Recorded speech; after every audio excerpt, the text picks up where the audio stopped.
बैत शम्स में बड़ा जानी नुकसान भी इसराइल को उठाना पड़ा है। सबसे ज्यादा जानी नुकसान शहर बैत शम्स में हुआ है। ये बैत शम्स आपको बता दें कि ईरानी हमलों का पहले ही और दूसरा जो हमला था दौर का, उसमें ही ईरान ने जबरदस्त नुकसान पहुंचाया।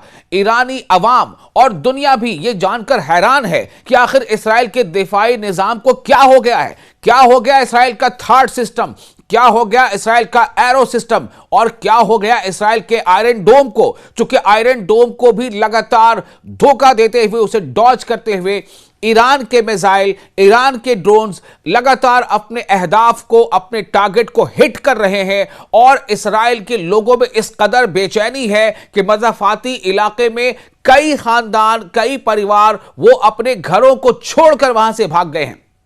आपको बता दें कि बैत शम्स में जो हमला हुआ है उसमें 12 अफराद हलाक हुए हैं। बैत शम्स के हमले में जो रिपोर्ट्स आई है उसमें 12 हलाकतें हुई हैं, 50 से ज्यादा जख्मी हुए हैं, कई अफराद लापता बताए गए हैं। अब ये लापता अफराद जो है, क्या उनकी मौत हो गई है, ये अभी वो तहकीकाती इदारों का काम है कि उसे जांचे। ये हमला इसराइल में ईरानी मिसाइल हमलों का सबसे मुहलिक यानी खतरनाक हमला समझा जा रहा है। इसराइल में ईरानी मिसाइल हमलों का अगला निशाना यरूशलेम, जी हां, इसराइल की दारुल हुकूमत, इसराइल की राजधानी यरूशलेम में भी सायरन लगातार बजते सुने गए। इसराइल के दारुल हुकूमत यरूशलेम में भी मिसाइल खतरे के सायरन बजाते सुनाए गए। एक मिसाइल मगरबी यरूशलेम के करीब गिरा, जिससे सड़कों को जबरदस्त नुकसान पहुंचा, गाड़ियों को नुकसान पहुंचा, कई गाड़ियों में आग लग गई, कई अफराद जख्मी हो गए।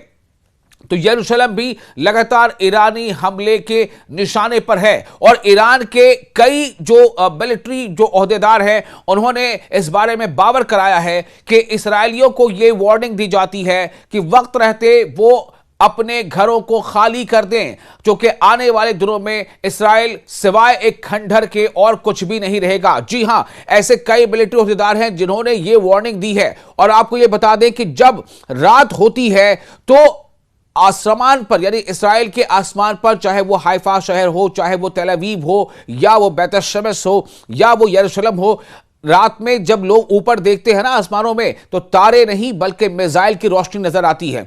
जबरदस्त तरीके से मिसाइल दाग रहा है ईरान इसराइल पर। और सबसे बड़ी बात यह है कि आखिर ये तमाम मिसाइल इंटरसेप्ट किए क्यों नहीं जा पा रहे हैं। उसका एक बड़ी वजह यह है कि ईरान ने इस बार एक नई टेक्निक जो है वो दिखाई है इसराइल की फलक पर। वहां पर वो क्लस्टर मिसाइल से हमले कर रहा है। जैसे ही मिसाइल हवा में जब वो बिल्कुल अपने टारगेट के करीब पहुंच चुका होता है, उससे कुछ ही देर पहले वो क्लस्टर यानी कि वो टुकड़े टुकड़े होकर कई अलग अलग मिसाइल में तब्दील हो जाता है। यानी कि एक बड़ा मिसाइल वो करीब छोटे छोटे 80 मिसाइल में तब्दील हो जाता है। और उसे इंटरसेप्ट करना किसी भी दिफाई निजाम के लिए अब तक कारगर साबित नहीं हुआ है। किसी भी आयरन डोम, किसी भी थार्ड के लिए यह मुमकिन नहीं है कि एक साथ वो 80 मिसाइलों को इंटरसेप्ट कर ले, क्योंकि वो क्लस्टर मिसाइल है। अगर 2 से 3 बैलिस्टिक मिसाइल आगे, 2 से 3 दूसरे मिसाइल आगे, जिनका जो क्लस्टर मिसाइल है, तो आप समझ ले 80 को आप इजाफा कर ले, 80 गुना 3, तो ये मुमकिन नहीं हो पा रहा है। और यही वजह है कि पूरा जो आसमान है, पूरी फलक जो है वो, चाहे यरूशलेम की हो या तेल अवीव की हो, वो तारों से कम, और इजरायली आसमान वो ईरानी मिसाइलों से ज्यादा रोशन हो जाता है। आपको यह बता दें कि इसराइल में खौफ और हंगामी सूरत हाल लगातार बनी हुई है। और हमलों के बाद इसराइल में मुल्क भर में इमरजेंसी नाफिज कर दी गई है। शहरियों को बंकर्स में जाने की हिदायत दी गई है। बाज़ाब्ता शहरियों के मोबाइल पर पहले से अलर्ट आने लगता है कि कुछ खतरा सामने आ रहा है। अलर्ट के बाद फिर सायरन बजने लगते हैं।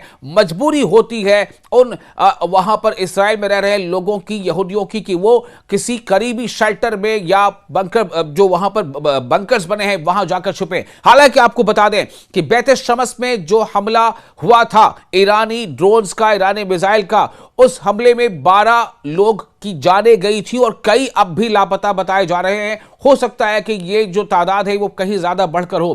तो ये जो हलाकतें हुई थी, ये उन्हीं लोगों की हुई थी जो शेल्टर्स में रह रहे थे, जिन्होंने बंकर्स में पनाह ले रखा था, उन्हीं की मौत हुई थी। तो इसका मतलब यह हुआ कि कुछ मिसाइल ईरान ने इतने ताकतवर भी दागे हैं, जो बंकर्स या जो शेल्टर्स बनाए गए हैं लोगों के लिए, वो भी उन्हें बचा नहीं पा रहे हैं।